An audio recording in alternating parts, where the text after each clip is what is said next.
RB வந்து எப்பவுமே ஒரு மீட்டிங் மாதிரி கண்டக்ட் பண்ணுவாங்க. அது எம்பிசி மீட் அப்படின்னு சொல்லுவாங்க. Monetary policy committee. இதுக்கு அப்படின்னா அந்த ரெப்போ ரேட்டு, அப்புறம் வந்து இந்த மாதிரி சூழ்நிலைலாம் வரும்போது அதை ரெகுலேட் பண்றதுக்கு என்னெல்லாம் பண்ணலாம், அந்த மாதிரி மெஷர்ஸ் பண்றதுக்காக ஒரு மீட் வந்து கனெக்ட் பண்ணுவாங்க.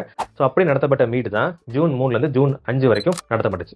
அதுல முக்கியமான விஷயமா எது பிக்ஸ் பண்ணாங்க அப்படின்னா ரெப்போ ரேட். இந்த ரெப்போ ரேட் வந்து எந்த ஒரு மாற்றமும் இல்லாம அதை குறைக்கவோ கூட்டவோ இல்லாம சேம் ரேட், அதாவது 5.25% தான் அதை பிக்ஸ் பண்ணாங்க. இந்த ரெப்போ ரேட் அப்படின்னா ரீபர்ச்சேஸ் ரேட். அதாவது இந்தியாவில் உள்ள கமர்ஷியல் பேங்க்ஸ், அதாவது ஐஓபி, அப்புறம் கனரா பேங்க், எஸ்பிஐ பேங்க், இந்த மாதிரி பேங்க்ல இருக்குல்ல, அந்த பேங்க் வந்து திடீர்னு ஒரு பணம் தேவைப்படுது அப்படின்னா அவங்க என்ன பண்ணுவாங்க அப்படின்னா ஆர்பிஐ கிட்ட பணம் கேட்பாங்க.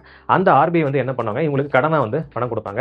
அதுக்கு ஒரு வட்டி வந்து பிக்ஸ் பண்ணுவாங்கல்ல, அந்த வட்டி விகிதம் தான் இந்த ரெப்போ ரேட். இந்த ரெப்போ ரேட் வந்து எந்த ஒரு மாற்றமும் இல்லாம 5.25% தான் பிக்ஸ் பண்ணாங்க.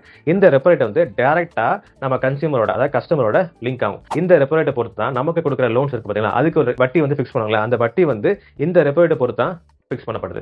இந்த ரெப்போ ரேட் வந்து கம்மியாச்சு அப்படின்னா நம்ம கட்ட வேண்டிய வட்டி விதமும் கம்மியாகும். இந்த ரெப்போ ரேட் வந்து அதிகமாச்சு அப்படின்னா நம்ம கட்ட வேண்டிய வட்டி விதமும் அதிகமாகும். ஸோ அதனால இந்த ரெப்போ ரேட் வந்து ரொம்ப முக்கியமான ஒரு பங்கு வகிக்குது.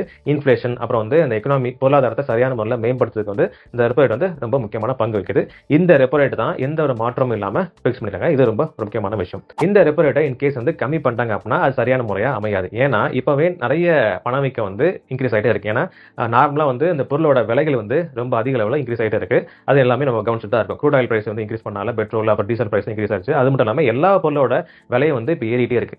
இந்த டைம்ல வந்து நம்ம இன்கேஸ் வந்து ஆர்பிஐ வந்து அந்த 5.25 வந்து ஃபார் எக்ஸாம்பிள் வந்து 5% கம்மி பண்ணாங்க அப்படின்னா லோன் கொடுப்பாங்கல்ல, அந்த வட்டி விதமும் கம்மியாகும். ஸோ அதனால மக்களோட பவர், அதாவது செலவு பண்ற அந்த பவர் இருக்கு பார்த்தீங்களா, அது வந்து இன்க்ரீஸ் ஆகும். ஸோ இப்படி இன்க்ரீஸ் ஆகிட்டு இருந்துச்சு அப்படின்னா இன்ஃபிளேஷன் நாளடைவில் எப்படி போனா பணவீக்கம் வந்து இன்க்ரீஸ் ஆகும். இப்போவே வந்து இந்த ஃபினான்ஷியல் இருக்குல்ல 2026-27க்கான இன்ஃபிளேஷன் இருக்குல்ல, ஸோ எந்த அளவு ப்ராஜெக்ட் பண்ணிருக்காங்க அப்படின்னா 5.1%. ஸோ இதுக்கு முன்னாடி வந்து வெறும் 4.6 தான் சொன்னாங்க. இப்போ 5.1 வரைக்கும் போக வாய்ப்பு இருக்கு அப்படின்னு சொல்லி இவங்க ப்ராஜெக்ட் பண்ணிருக்காங்க. அதாவது இன்ஃபிளேஷன் அப்படின்னா 4ல இருந்து +or-2 தான். அதாவது 2 வரைக்கும் போய்க்கலாம், இல்லை 6 வரைக்கும் போய்க்கலாம். அதுக்கு மேல குறையும் கூடாது, அதுக்கு மேல கூடவும் கூடாது. ஸோ இதுக்கு மேல கம்மி பண்ணிட்டாங்க அப்படின்னா அப்போ 6 கூட போறதுக்கு வந்து வாய்ப்பு இருக்கு. ஸோ அதனால கண்டிப்பா கம்மி பண்ணக்கூடாது. ஸோ அதனால 5.25% ஃபிக்ஸ் பண்ணிட்டாங்க.